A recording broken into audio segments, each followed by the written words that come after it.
आज जिस चैप्टर का वन शॉट हम करने जा रहे हैं वो चैप्टर होने वाला है बायोलॉजी का fifth chapter molecular basis of inheritance, वंशागति के आणविक आधार। ये चैप्टर बहुत ज्यादा इंपॉर्टेंट है, इसके बहुत सारे इंपॉर्टेंट क्वेश्चंस बनते हैं और ये हाई वेटेज टॉपिक्स है। हाई वेटेज चैप्टर में से एक यहाँ पर इस चैप्टर होने वाला है। इससे पहले हमने चैप्टर 4 कंप्लीट किया हुआ था, principles of inheritance and variables. ये जो चैप्टर है जिस यूनिट में आता है सेम उसी यूनिट का ये भी चैप्टर है और ये सेकेंड चैप्टर होने वाला है उस यूनिट का।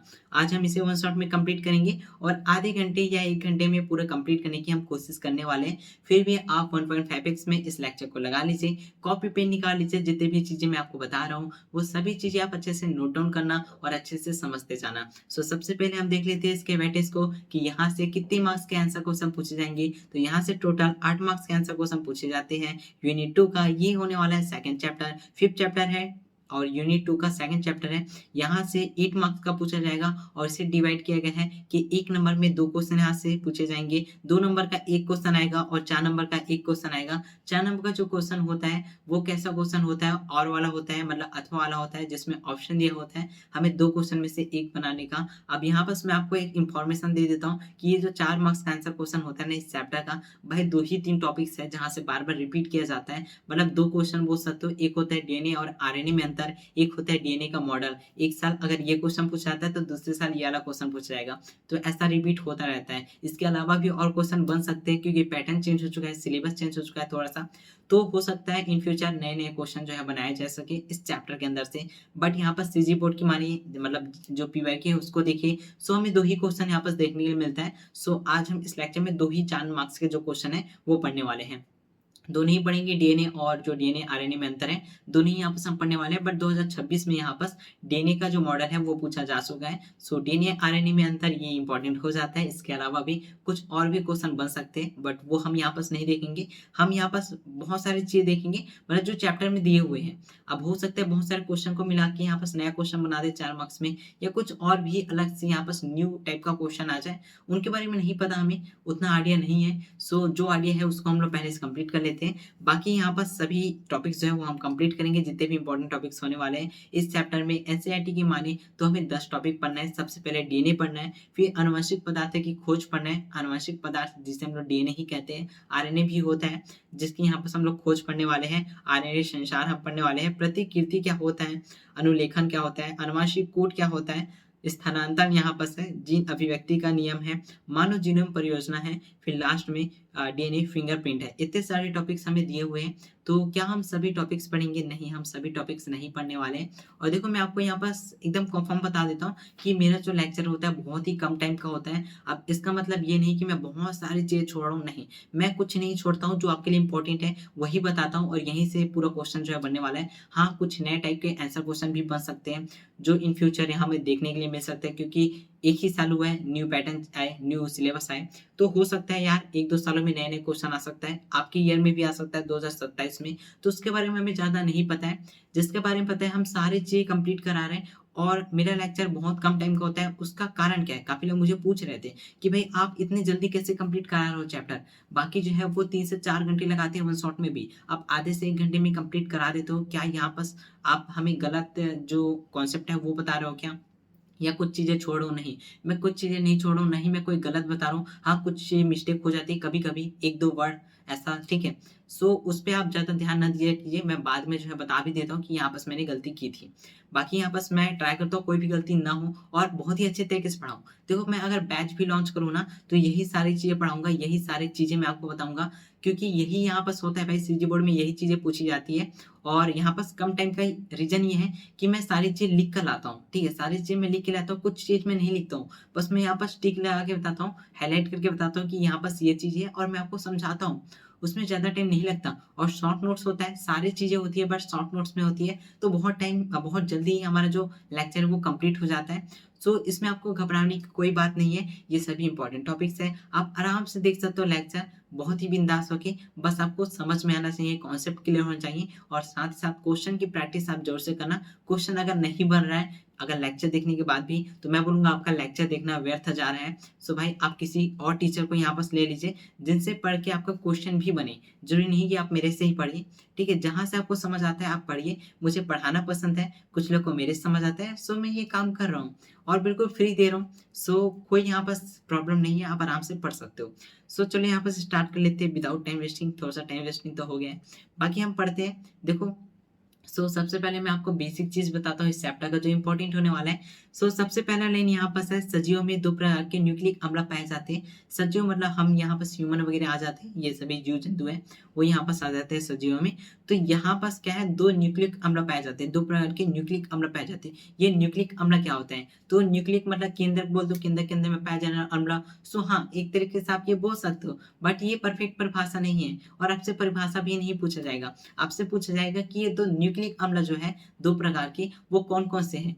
वो है डीएनए और आरएनए। अब देखो एमसीक्यू यहाँ से 2 आने वाले हैं, 2 यहाँ पास 1 मार्क्स के क्वेश्चन आने वाले हैं, तो आपसे पूछा जाएगा कि भाई डीएनए और आरएनए का फुल फॉर्म क्या होता है? ये होता क्या है? डीएनए का फुल फॉर्म होता है डीऑक्सीराइबोन्यूक्लिक एसिड, ये अम्ल बोल सकते हो। यहाँ पास आरएनए है राइबोन्यूक्लिक एसिड, राइबोन्यूक्लिक अम्ल। तो यहाँ पास आपको ये जो नाम है वो पता होगा, पहले से नहीं पता तो आप एक बार और देख लीजिए। आप इसे अच्छे से लिख के यहाँ पास प्रैक्टिस कर लेना, याद कर लेना, बहुत ज़्यादा इंपॉर्टेंट है। इसके बाद देखा जाए तो ये डीएनए क्या होता है, आरएनए क्या होता है? तो ये डीएनए, आरएनए है ना, वो होता है आनुवंशिक पदार्थ। क्या होता है? आनुवंशिक पदार्थ। अब देखो पिछले चैप्टर में मैंने आपको बताया था वंशागति क्या होता है? वंशागति वो होता है जिसमें कुछ लक्षण जो होते हैं, जैसे फेस हो गया, बाल हो गया, आँखों का कलर, त्वचा का कलर या आँखें वगैरह हो गई। तो ये सभी जो लक्षण हैं वो माता-पिता से हमें मिलते हैं, मतलब पीढ़ी दर पीढ़ी जो है संतानों में जाते हैं। ये हमें पता है किस रूप में जाते हैं। तो ये आनुवंशिक जो लक्षण है वो जाते हैं जीन के रूप में, मतलब जीन जो है वो इकाई होती है जो क्या होता है उसके अंदर में क्या होता है, डीएनए आरएनए ही होता है। ठीक है, नॉर्मल सी बात है, डीएनए आरएनए ही होते हैं, मतलब आनुवंशिक जो पदार्थ है वही यहाँ पर सार है, इसलिए आनुवंशिक जो लक्षण है वो हमें दिखाई दे रहे हैं। तो भाई ये जो आनुवंशिक पदार्थ है, ठीक है, डीएनए आरएनए, तो ये डीएनए और आरएनए, क्या हमारे अंदर आरएनए पाया जाता है? क्या हमारे अंदर डीएनए पाया जाता है? तो देखो हमारे अंदर जो होता है ना वो होता है डीएनए, आरएनए नहीं होता। हमारे अंदर डीएनए होता है, आरएनए नहीं होता है। तो अधिकतम जो जीव होते हैं, मतलब मैक्सिमम जो होते हैं, उनके अंदर में डीएनए जो है वो आनुवंशिक पदार्थ के रूप में कार्य करते हैं। वही जो आरएनए है ये भी आनुवंशिक पदार्थ के रूप में काम करते हैं, बट ये कुछ ही यहाँ पर जीवाणु और विषाणु, ठीक है, विषाणु में ही काम करते हैं। जीवाणु देखा जाए तो एक ही होगा, 1-2, ठीक है, तो उतना ज़्यादा नहीं है, बट यहाँ पर देखा जाए तो इम्पोर्टेंट है कुछ विषाणु। तो कुछ विषाणु में ये जो आनुवंशिक पदार्थों में काम आता है, कौन आता है? आरएनए आता है। आरएनए क्या है भैया? Ribonucleic acid.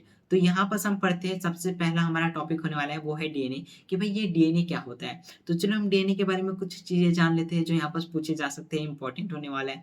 तो डीएनए क्या होता है? डीऑक्सीराइबोन्यूक्लिक एसिड होता है। यह आनुवंशिक पदार्थ होते हैं जो क्या करते हैं, आनुवंशिक सूचनाएं हैं, सूचनाएं उनका क्या करता है? वहन करता है। क्या करता है? वहन करता है। तो हमने देखा क्या है कि ये आनुवंशिक जो सूचनाएं है उसका वहन करता है। ये आनुवंशिक पदार्थ होता है जो एक पीढ़ी से दूसरी पीढ़ी में जाता है, माता पिता से जो संतान है उनमें जाता है, कुछ विविधताएं लाता है, कुछ चेंजेस लाता है, साथ ही साथ कुछ लक्षण लाता है, कुछ लक्षण जो है वो प्रकट करता है। तो हमने ये चीजें देखा। अब हम देखते हैं ये डीएनए जो है भैया किसने ढूंढा था। तो यहाँ पर आपको एक अंकल देखने के लिए मिले होंगे। हाँ जी, ये जो अंकल है इन्होंने ही ढूंढा था डीएनए क्या होता है, इन्होंने ही बताया था सबसे पहले, और इन्होंने एक तरह से नाम दिया था कि डीएनए को हम लोग ना न्यूक्लिक नाम देंगे। क्या देंगे? न्यूक्लिक नाम देंगे। तो देखिए ये जो अंकल है वो कहाँ के थे? तो ये स्विट्जरलैंड के थे, स्विट्जरलैंड के थे। और इनका नाम क्या था? तो इनका नाम था फ्रेडरिक मिशर। इनका नाम फ्रेडरिक मिशर था और इन्होंने 1869 में डीएनए जो है वो देखा था कि यार डीएनए जो है ऐसा होता है। इन्होंने नाम दिया, ऐसा नहीं कि एकदम डायरेक्ट बता दिया कि डीएनए ऐसा दिखता है, ऐसा दिखता है, नहीं। जब भी हम कुछ चीज़ नए ढूँढते हैं तो हमें उतने बारे में नहीं पता रहता एकदम डीप में, तो हमें बस ऊपर-ऊपर से पता रहता है। तो इनको भी पता चला कि यार आनुवंशिक पदार्थ होता है कुछ जो जीन के माध्यम से ऐसे जाता है एक पीढ़ी से दूसरी पीढ़ी में, तो हमने उसका नाम दे दिया न्यूक्लिक। उन्होंने क्या नाम दिया? न्यूक्लिक दिया उनका नाम, ठीक है। मिशर ही थे, उन्होंने न्यूक्लिक नाम दिया, इसका नामकरण जो है किया। तो इन्हें उतना अच्छे से नहीं पता था, बस इन्होंने नाम दे दिया। फिर धीरे-धीरे काफ़ी सारे साइंटिस्ट आए, उन्होंने क्या देखा भई, इन्होंने जो नाम दिया था न्यूक्लिक, आखिर न्यूक्लिक क्या होता है? और जब रिसर्च किया गया तो हमें पता चला कि डीएनए ऐसा दिखता है, इसका मॉडल ऐसा होता है। और लास्ट में हम पढ़ने वाले हैं डीएनए क्रिक और वाटसन का एक मॉडल होता है डीएनए मॉडल, वो हम देखेंगे जो कि कंप्लीट डिटेल दिया गया है। हो सकता है उसके बारे में और भी चीज़ें बची हुई जो अभी तक नहीं ढूँढी गई है, बट जो ढूँढा गया है ना, देखा जाए तो कंप्लीट है। हमें वही पढ़ना है यार, क्योंकि हमारे एग्ज़ाम में वही आने वाला है। ठीक है। तो अभी यहाँ पर इसकी विशेषता की बात की जाए तो शरीर की आत्मा भी कही जाती है किसे, डीएनए को शरीर की आत्मा भी कही जाती है। अब पूछा जा सकता है शरीर की आत्मा किसे कहा जाता है, आरएनए या डीएनए, तो भाई डीएनए को शरीर की आत्मा कहा जाता है। सो आगे चलते हैं अंकल को बाय बाय करके। सो अगला हमारा जो टॉपिक है वो यहाँ पर है डीएनए का रासायनिक संगठन। क्या है, डीएनए का रासायनिक संगठन यहाँ पर टॉपिक है। अब देखो डीएनए जो होता है ना, अब संगठन का मतलब ये बोल सकते हो कि यार कितने भागों से बना है, क्या क्या चीजें इसके अंदर में होती है। तो डीएनए जो है ना वो मुख्य 3 घटकों से मिलकर बना होता है। कितने घटकों से, 3 घटक जो है उनसे मिलकर बना होता है। सबसे पहले इसमें शर्करा होती है। क्या होती है, शर्करा होती है। इसमें फास्फोट समूह होता है और इसमें नाइट्रोजन क्षार होता है। क्या होता है, नाइट्रोजन क्षार होता है, जिन्हें नाइट्रोजनिक क्षारक कहते हैं। ये 4 प्रकार के होते हैं। अब देखो यहाँ पर मैं आपको बताता हूँ क्या होता है। देखो यहाँ पर शर्करा जो है ना, इसमें डीऑक्सीराइबोस शर्करा पाया जाता है। कौन सा शर्करा पाया जाता है पूछा जाए तो डीऑक्सीराइबोस शर्करा इसके अंदर में पाया जाता है। फास्फेट जो समूह होता है उसमें फास्फेरिक अम्ल जो है उसके रूप में पाया जाता है। और इसमें जो नाइट्रोजन क्षार है वो तो ऐसे 2 प्रकार के होते हैं, बट उसके अंदर में 4 प्रकार के होते हैं। ठीक है, मतलब डीएनए में पाए जाने वाले। तो कौन कौन से 2 प्रकार है, चलो देखते हैं भाई। हमें नाम मतलब देखो हमने पढ़ा है इसके बारे में, ठीक है, बट 2 प्रकार जो है वो उसके बारे में नहीं पढ़ा है। सो उनके बारे में कुछ फैक्ट भी है जो मैं आपको बताता हूँ। तो देखो नाइट्रोजन क्षार के प्रकार जो है 2 प्रकार के होते हैं। एक होता है भाई यहाँ पर फ्यूरिन होता है। क्या होता है, फ्यूरिन होता है, फ्यूरिन, ठीक है। उसके बाद यहाँ पर है पिरिमिडिन, पिरिमिडिन।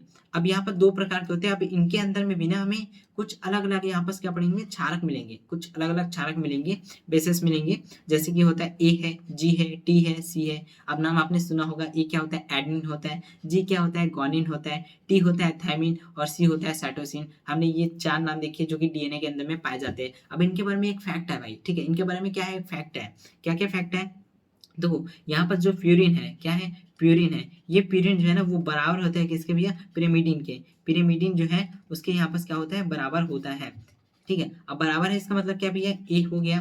अब मान लीजिए यहाँ पर प्लस जी ले लेता हूँ और बराबर में ले लेता हूँ टी प्लस सी। हाँ, ये बराबर होते हैं। अब चूंकि ये बराबर है तो हम क्या कर सकते हैं, इन्हीं क्या कर सकते हैं, मतलब इक्वल कर सकते हैं, मतलब उस क्या बोलते हैं उसका यार, भाग कर सकते हैं इनका, ठीक है।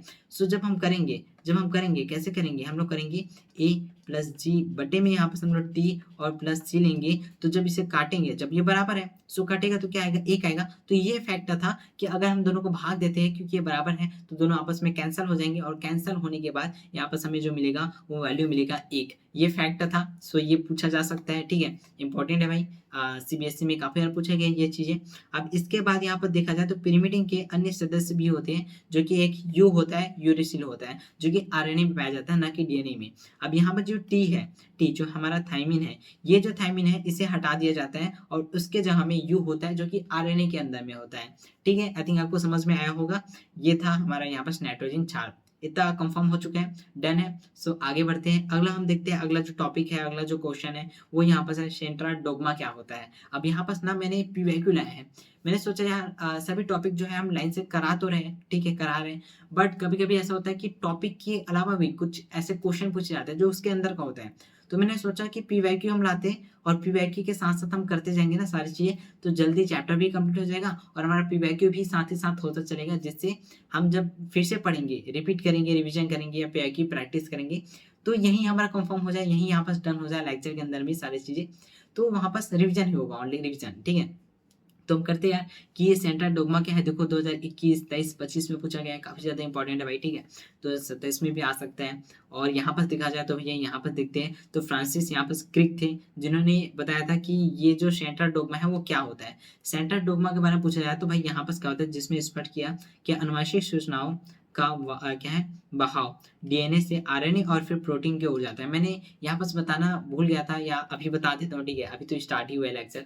सो देखो जो डीएनए होता है ना वो क्या करता है भैया, सबसे पहले तो देखो डीएनए जो होता है ना वो क्या करते हैं ना, प्रतिकृति बनाते हैं। मतलब आपने जैसे बहुत सारे क्या करते हैं भैया, बहुत सारे डुप्लीकेट बनाता है। क्या करते हैं, डुप्लीकेट बनाते हैं, मतलब बहुत सारे यहाँ पर डीएनए बनाते हैं। क्या करते हैं, प्रतिकृति बनाता है। और जब प्रतिकृति बन जाते हैं बहुत सारे यहाँ पर डुप्लीकेट यहाँ डीएनए बन जाते हैं। जैसे डीएनए बनते हैं वो जो है क्या है, एमआरएनए बनता है। वो क्या बनाता है, एम क्या आरएनए बनाता है, एमआरएनए बनाता है। और ये एम जो आरएनए है वो बनता है प्रोटीन। क्या बनता है, वो बनता है प्रोटीन। अब ये जो क्रिया है एमआरएनए भी वो अलग जगह बन रहा है, ये जो प्रोटीन है वो अलग जगह बन रहा है, ये केंद्रक में बनता है जो डीएनए है, अभी अलग जगह बन रहा है। तो यहाँ पर जो है ना ऐसा होता है कि पहले डीएनए है, फिर वो आरएनए बना, फिर आरएनए के बाद वो प्रोटीन बना, तो ऐसा होता है। अब यहीं पर पूछा जाए सेंट्रल डोग्मा क्या है, तो सेंट्रल डोग्मा में क्या होता है, डीएनए जो होता है ना, डीएनए जो है वो क्या करता है, अपना डुप्लीकेट बनाता है, और डुप्लीकेट बनाने के बाद क्या करता है, वो एमआरएनए में बनता है। क्या बनता है, वो एमआरएनए में बनता है, और एमआरएनए के बाद वो प्रोटीन बनता है। तो ये जो यहाँ पर है, ये जो यहाँ पर सीन आप देख रहे हो, ये यहाँ पर सेंट्रल डोग्मा कहलाता है। आप यहाँ पर पढ़ सकते हो, यहाँ पर क्या लिखा है, सेंट्रल डोग्मा अर्थात आनुवंशिक सूचनाओं का वाहन प्रवाह, ठीक है।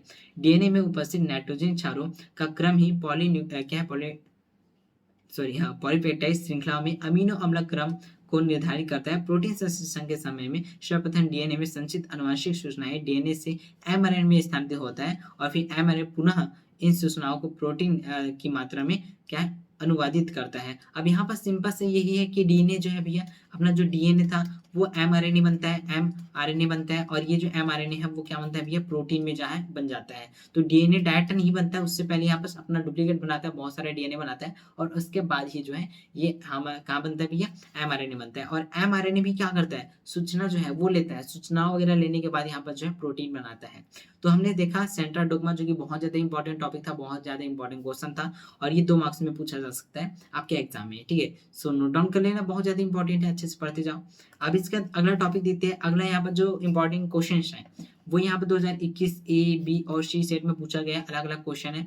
क्या क्या क्वेश्चन है भैया, हाउस कीपिंग जीन्स क्या होता है, ऑक्रोजिन्स क्या होता है, उसका साइलेंट जिन क्या होता है। देखो जिन के बारे में यहाँ पर पूछा गया है, जीन्स के बारे में, ठीक है।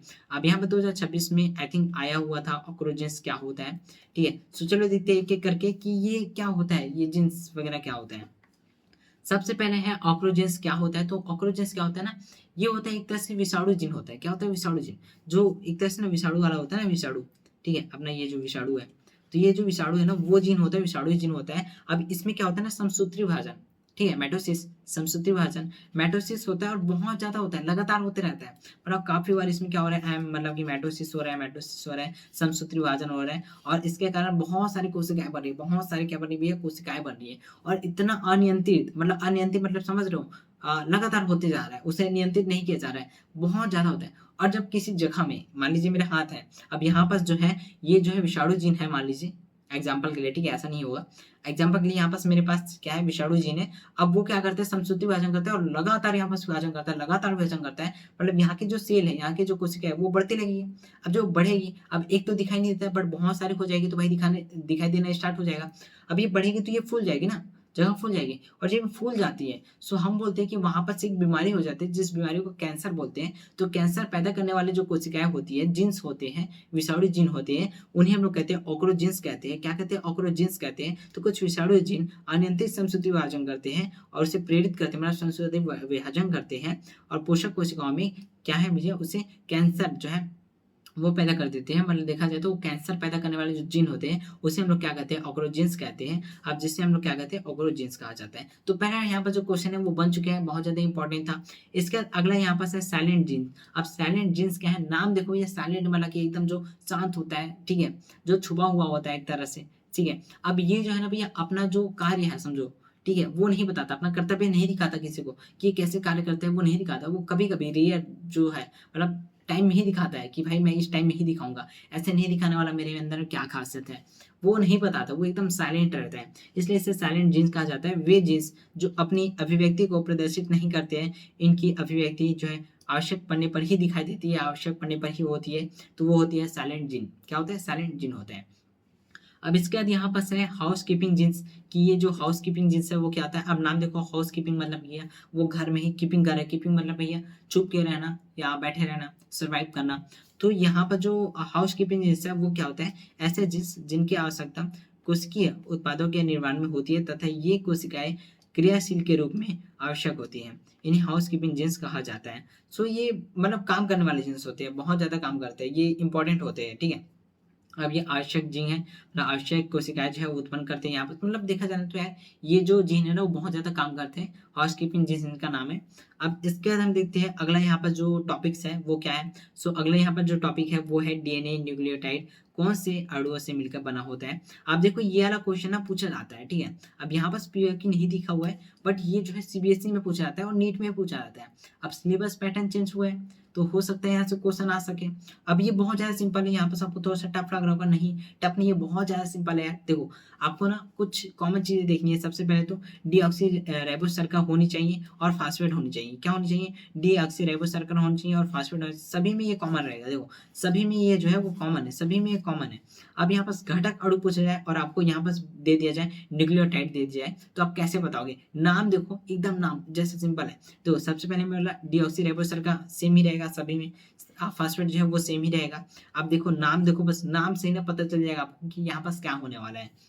जैसे यहाँ पास डीऑक्सीराइबो एडनी क्या है? एडिनिलिक अम्ल है तो एडनिक अम्ल है मतलब एडनिन आ जाएगा। यही गॉनिलिक है तो यहाँ पास क्या गॉनिन आ जाएगा। यहाँ पास साइटोटिलिक है तो यहाँ पास साइटोसिन आ जाएगा। यहाँ पास क्या है? थैमिलिट है तो यहाँ पास थाइमिन आ जाएगा। तो नाम से ही यहाँ पास है, बाकी चीजें तो भाई कॉमन है, बाकी चीजें तो कॉमन है, डीऑक्सीराइबो कॉमन है और यहाँ पास फास्फेट जो है वो कॉमन है। तो बस नाम देखो, नाम के बाद यहाँ पास बना लो। कितना ज्यादा सिंपल था, देखो बहुत ज्यादा सिंपल सिंपल यहाँ पर टॉपिक है भाई। क्लास 12 के अंदर में बायोलॉजी के अंदर में काफी ज्यादा अच्छा है, जब आप पढ़ोगे ना तो बहुत ही मजा आता है सभी टॉपिक्स। ठीक है, सो आगे बढ़ते हैं, अगला हम देखते हैं। अगला यहाँ पर जो है वो है पेप्टाइड बंध। काफी ज्यादा इंपॉर्टेंट टॉपिक है पेप्टाइड बंध, 2 नंबर के लिए बहुत ज्यादा इंपॉर्टेंट है। हो सकता है भाई 4 नंबर में पूछा जा सके। ठीक है, इसके बंध के बारे में। तो पेप्टाइड बंध क्या होता है? देखो पेप्टाइड बंध क्या है? एक अमीनो अम्ल और अमीनो अमीन, ठीक है, अमीन अमीन, एक अमीनो अम्ल और अमीनो समूह दूसरे अमीनो अम्ल के कार्बोलिक समूह से मिलता है। किससे? कार्बोलिक जो समूह है उससे मिलता है। जल का एक अणु जो है क्या विमुक्त करता है तथा एक बंध बनाता है। क्या करता है? एक बंध बनाता है। अब यहाँ पास क्या हो रहा है भैया?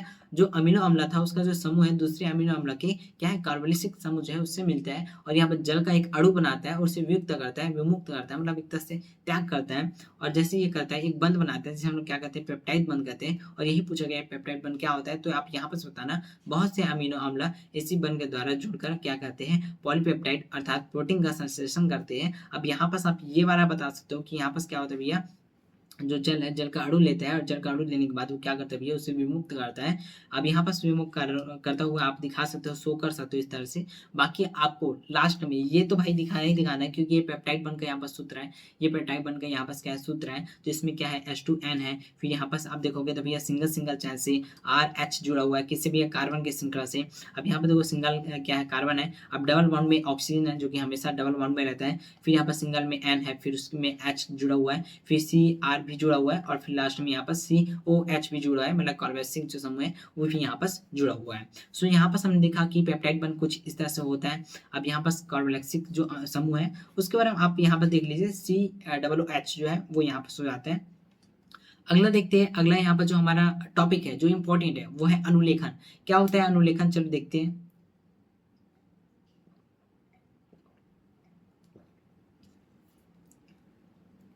सो हम देखते हैं अनुलेखन क्या होता है। ये बहुत ज्यादा इंपॉर्टेंट टॉपिक हो जाता है अनुलेखन।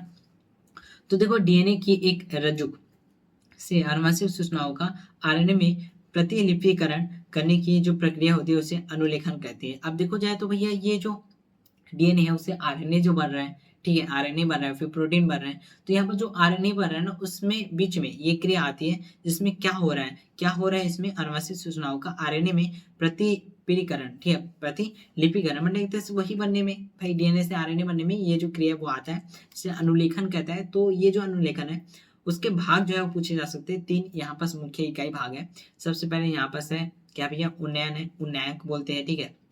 फिर यहाँ पर से संरचनात्मक जीन्स है, फिर यहाँ पर से समापक, क्या है? समापक मतलब वही है एकदम सिंपल सिंपल। तीनों नाम आप अच्छे से याद कर सकते हो, इसके बारे में पूछा जा सकता है।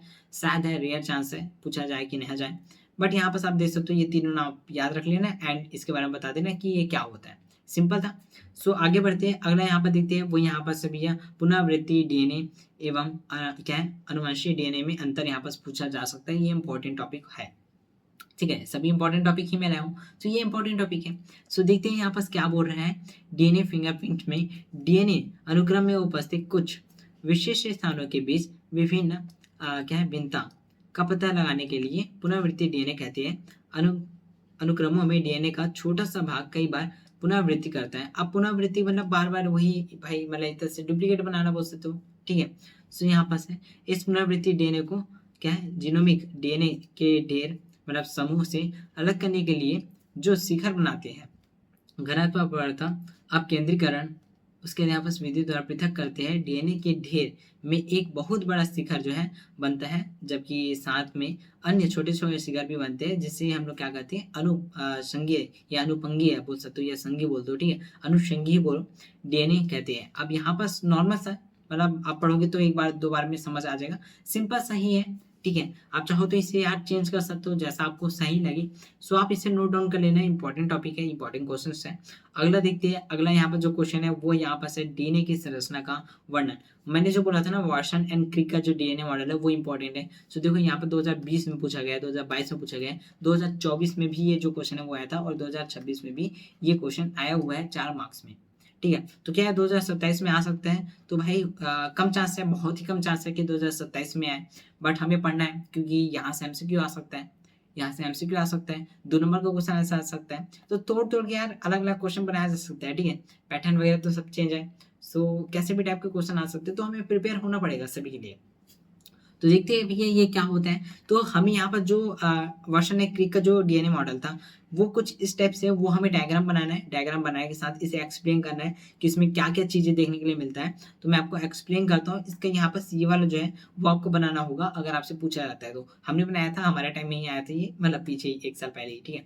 तो यहाँ पर देखते हैं, तो यहाँ पर जब आप देखोगे डीएनए को, तो यहाँ पर मैं बना कर देता हूँ। तो डीएनए जो होता है ना भाई, उसमें क्या है, धागे दिखते हैं हमें, क्या दिखते हैं, धागे दिखते हैं, कुछ इस तरह से धागे दिखते हैं। देखो ये क्या है, धागा है, एक धागा, ठीक है, रस्सी।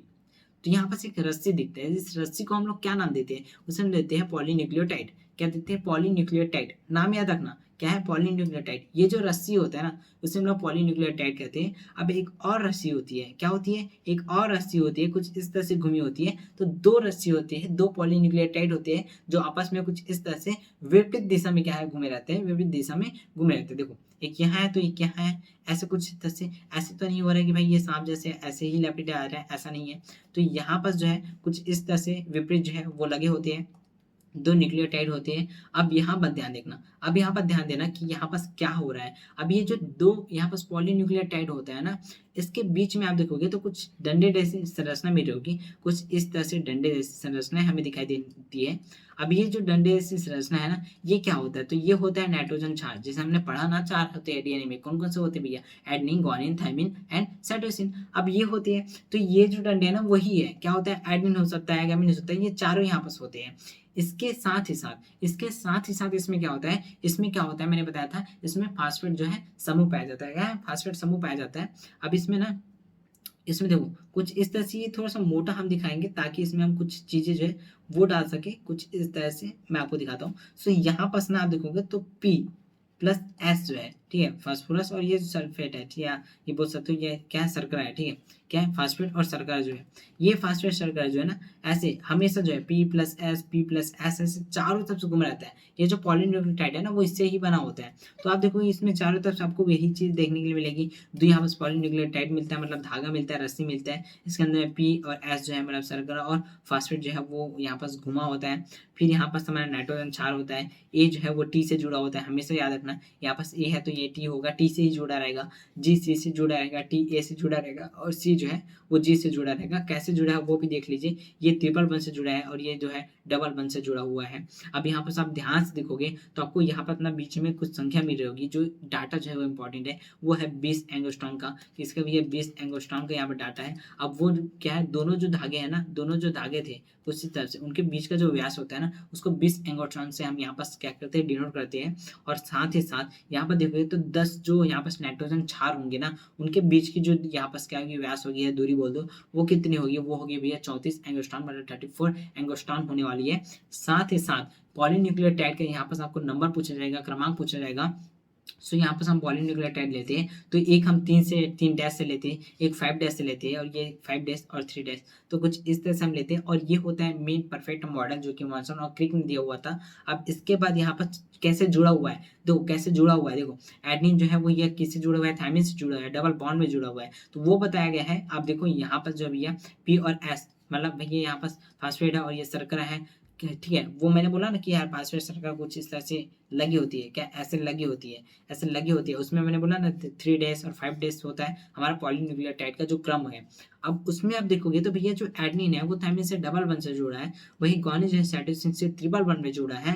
फिर से यहाँ पर जो है जो अपना साइटोसिन है और गुआनिन है वो ट्रिपल बॉन्ड से और फिर से ए और टी से जुड़ा है। मतलब ध्यान से देखोगे तो सी और जी से जुड़ता है, टी ए से जुड़ता है, हमेशा ऐसा ही होता है। मतलब ए टी से भी जुड़ सकता है कुछ इस टाइप से, और ये 2 कंडीशन आपको देखने को मिल सकता है। अब यहाँ पर सबको ऐसे बताओगे ना तो डीएनए के अंदर भी ऐसा ही होता है, सारी चीजें ऐसा ही लगा होता है, तो वो हमें बताना होता है, ठीक है, वो हमें दिखाना होता है। तो हम जब भी पूछा जाएगा तो हमें ये बताना है, ये वाला डायग्राम बनाना है, थ्योरी लिखनी है और ये वाला डायग्राम बनाना है, और आपको फुल मार्क्स मिलेंगे। बहुत ज़्यादा ईजी होता है, ठीक है। अब देख लो कितना ज़्यादा ईजी है, ठीक है, मैंने समझा दिया। अब आगे बढ़ते हैं, कुछ लास्ट टॉपिक बचे हैं जो हम कंप्लीट करते हैं, ठीक है। सो यहाँ पर शायद डीएनए के आयाम देखते हैं। वही तभी है, डीएनए की चौड़ाई कितनी भी है 20 एंगस्ट्रॉन है, उसकी जो 10 ठीक है, याद रखना 10 क्या है, नाइट्रोजन क्षार उनके यहाँ पर जो दूरी है, मतलब घुमाव की दूरी जो है वो कितनी होती है भैया 34 एंगस्ट्रॉम होती है। फिर प्रत्येक घुमाव में क्षार जो है वो 10 जोड़े होते हैं जो कि यहाँ पर होते हैं, ठीक है। अब इसके बाद 2 क्षारों के बीच की जो दूरी है वो कितनी होती है भैया, तो वो होती है यहाँ पर 3.4 एंगस्ट्रॉम। कितना, 3.4 एंगस्ट्रॉम। कितने, 2 क्षारों की, 10 की कितनी होती है 34 एंगस्ट्रॉम होती है, 2 की कितनी होती है 3.4 एंगस्ट्रॉम होती है, ठीक है। ठीक है, अब आगे बढ़ते हैं, डन। इसके बाद यहाँ पर डीएनए की संरचना तो वही थी भैया, 2 यहाँ पर क्या होती है, कुंडलित होती है। क्या होती है, 2 कुंडलित होती है, मतलब 2 धागे होते हैं, ठीक है, 2 धागे होते हैं, 2 कुंडलित होती है, मतलब क्या होती है, डबल हेलिक्स होती है। फिर 2 पॉलीन्यूक्लियर की श्रृंखला होती है जो कि विपरीत दिशा में होती है एक दूसरे के। फिर यहाँ पर क्षारक युग्म जो है एटी है, साथ में जो भैया 2 बंध बनाते हैं, 2 हाइड्रोजन बंध से जुड़े होते हैं। उसके बाद भैया जी और सी है, दोनों ही भैया 3 हाइड्रोजन बंध से जुड़े होते हैं। सो ये मैंने बताया ना वही डायग्राम में, तो वही चीजें थी। अब लास्ट जो इंपॉर्टेंट है यहाँ पर 4 मार्क्स के लिए, वो है डीएनए और आरएनए में अंतर। तो भाई अगर आपको 4 मार्क्स में पूछा जाता है तो 4 आप बता सकते हो, 5 6 भी ले सकते हो, जितना आपसे याद होता है। तो 4 यहाँ पर इजी है। सो मैम देख लेते हैं एक बार। तो मैंने आपको बताया था कि भैया डीएनए का फुल फॉर्म क्या होता है, पहला अंतर तो ये हो जाता है डीऑक्सी राइबोन्यूक्लिक एसिड। आरएनए क्या होता है, राइबोन्यूक्लिक एसिड। तो भैया पहला हमें तो यही मिल गया। दूसरा, इसमें शर्करा पाई जाती है, कौन सी पाई जाती है भैया, इसमें जो शर्करा हमें मिलती है वो कौन सी होती है, वो होती है डीऑक्सी राइबो शर्करा होती है। और इसमें जो होती है भैया वो सिर्फ राइबो शर्करा होती है। तो शर्करा हमने देखा। अगर डीएनए जो है वो कहाँ पाई जाती है, वो केंद्रक में पाई जाती है। डीएनए केंद्रक में पाया जाने वाला गुण जो है क्रोमोसोम में पाया जाता है, मतलब ये केंद्रक में पाया जाता है डीएनए। वहीं आरएनए जो है वो कोशिका द्रव में पाया जाता है, ये कोशिका द्रव में पाया जाता है, ये केंद्रक में पाया जाता है। इसमें जो शर्करा है वो डीऑक्सी राइबो शर्करा है, इसमें ओनली राइबो शर्करा है। इसका देखा जाए डीएनए में जो क्षार है, मतलब नाइट्रोजन क्षार है, ठीक है, मतलब कार्बनिक जो क्षार है वो कौन कौन से होते हैं, तो ए होता है, जी होता है, टी होता है और सी होता है। अब आरएनए में देखा जाए तो भाई टी को हटा दो, उसके जगह में यू जोड़ दो, यूरोसिल जोड़ दो। उसके बाद यहाँ पास जो है आरएनए का हमें मिल जाता है कौन सा, कार्बन क्षार, मतलब कि जो नाइट्रोजन क्षार है वो हमें मिल जाता है। देन यहाँ पर देखा जाए तो यह जो है अनुवांशिक गुणों के स्थानांतर में सहायक होती है और यह प्रोटीन संरचना में सहायक होती है। तो यहाँ पर कुछ मुख्य मुख्य अंतर थे। आप ये बता सकते हो कि भैया ये जो है अधिकतम क्या सजीव में पाया जाता है, जीव में पाया जाता है। आप बता सकते हो ये कुछ विषाणु में पाया जाता है। और भाई विषाणु में एक ऐसा भी है कि भाई डीएनए भी होगा, आरएनए भी होगा। और इसमें एक और ये है कि भैया ये जो है वो डबल क्या होता है, हेलिक्स होता है, मतलब कि द्विगुणित होता है। और ये एक गुणित होता है, क्या होता है, एक गुणित होता है, मतलब कुछ ये इस तरह से होता है। और ये जो है भैया कुछ इस टाइप से होता है। अपना डीएनए ठीक अच्छे से नहीं बना, एक बार फिर बनाते हैं। सो ये कुछ इस तरह से होता है, जैसा भी हो यार, फिर से बिगड़ा। सो देखो यहाँ पर हमने कंप्लीट कर लिया अपना चैप्टर, आधे घंटे में कंप्लीट हो गया। तो यहाँ पर यही सभी टॉपिक्स हमें पढ़ने थे। तो भाई यहाँ पर हमने एनसीईआरटी में तो बहुत सारे टॉपिक देखे थे ना, तो क्या ये सभी टॉपिक हमने कंप्लीट कर लिया? हाँ, हमने सभी टॉपिक कंप्लीट कर लिया। तो हमने डीएनए देखा, ठीक है, डीएनए की खोज देखा, किसने किया, तो वो हमने देखा, ठीक है, वो सभी चीजें हमने देखा। आरएनए संचार में हमने देखा कि भैया आरएनए क्या होता है भैया, ये जो है विषाणु में पाया जाता है, कुछ विषाणु में पाया जाता है, सिंगल हेलिक्स होता है, ठीक है। क्या होता है भैया, तो सबसे पहले तो ये विषाणु में पाया जाएगा, किसमें, विषाणु में पाया जाएगा आरएनए। दूसरा भैया सिंगल हेलिक्स होगा, मतलब कि एक गुणित होगा, क्या होगा, एक गुणित होगा ये, ठीक है। इसका हमने देखा कुछ यहाँ पर विषाणु हो गया, एक गुणित होता है, ठीक है। तो ये हमने देखा, इसका फुल फॉर्म क्या है भैया, इसका फुल फॉर्म होता है राइबोन्यूक्लिक एसिड होता है, ये हमने देखा, ठीक है। और हमने इसके बारे में बहुत सारी चीज़ देखी, वही डीएनए आरएनए अंतर में, ठीक है। ये जो है कोशिका द्रव्य में पाए जाते हैं। अब इसका अनुलेखन हमने देखा। प्रतिकृति क्या होता है भैया, प्रतिकृति मतलब अपने जैसे बनाना, अपने जैसे बहुत सारे मतलब डुप्लीकेट बनाना, वो प्रतिकृति होता है, ठीक है। वो टॉपिक हमने डिटेल में नहीं पढ़ा, बट हमने उसका यूज किया, क्योंकि यूज करने के लिए यहाँ पास दिया हुआ था। अनुलेखन हमने पढ़ा। अनुवांशिक कोड क्या होता है भैया, वही ये जो अपना आरएनए था उसके अंदर में ये जो है वो होता है, बाकी ये इंपॉर्टेंट नहीं है। मतलब देखो जो हमने टॉपिक पढ़ा ना उसे समझने के लिए ये पढ़ना पड़ता है, बट हमने तो ऐसे ही समझ लिया यार, कितना ईजी टॉपिक था, ठीक है। सो इसके बाद यहाँ पर स्थानांतर है, और स्थानांतर क्या था भैया, इसका ना देखो ये वाला जो टॉपिक है ना इसे समझने के लिए एक एग्जाम्पल दिया हुआ है, ठीक है, चूहा वगैरह वाला था एग्जाम्पल, बट वो इंपॉर्टेंट नहीं था इसलिए मैं यहाँ पास नहीं बताया आपको। बट आप चाहो तो एनसीईआरटी आप पढ़ लेना एक बार, आपको मिल जाएगा वो, ठीक है, बट वो इंपॉर्टेंट नहीं है यार। उसमें चूहे में इंजेक्शन वगैरह ला के क्या क्या किया जाता है यार, मतलब कुछ रिसर्च वगैरह किया जाता है, हमने पढ़ा है नीट लेवल में, बट वो यहाँ पास इंपॉर्टेंट नहीं है। देन यहाँ पास देखो भैया अभिव्यक्ति नियम वगैरह है, मानव जीनोम परियोजना, पीडीएम, फिंगरप्रिंट हमने पढ़ा। तो देखो यहाँ पर सभी टॉपिक जो है हमने कंप्लीट कर लिया है, ठीक है, सभी टॉपिक हमने कंप्लीट कर लिया जो यहाँ पर इंपॉर्टेंट थे हमारे लिए। तो सारी चीज़ें कंप्लीट हो गई, आई थिंक आपको समझ में आई होगी, होप करता हूँ कि आपको समझ में आ गया हो, कॉन्सेप्ट क्लियर हो चुका होगा, हर एक इंपॉर्टेंट टॉपिक आपका क्लियर हो चुका होगा।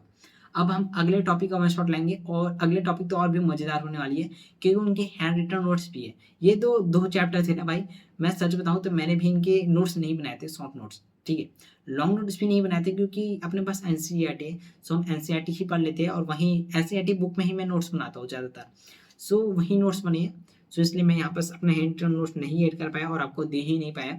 सो यहाँ पर हमारा चैप्टर कंप्लीट हो जाता है। सो मिलते हैं अगले चैप्टर में, अगले लेक्चर के साथ, न्यू वन शॉट के साथ। सो तब तक के लिए बाय बाय, अच्छे से पढ़ाई करते रहो, ठीक है, बाय बाय।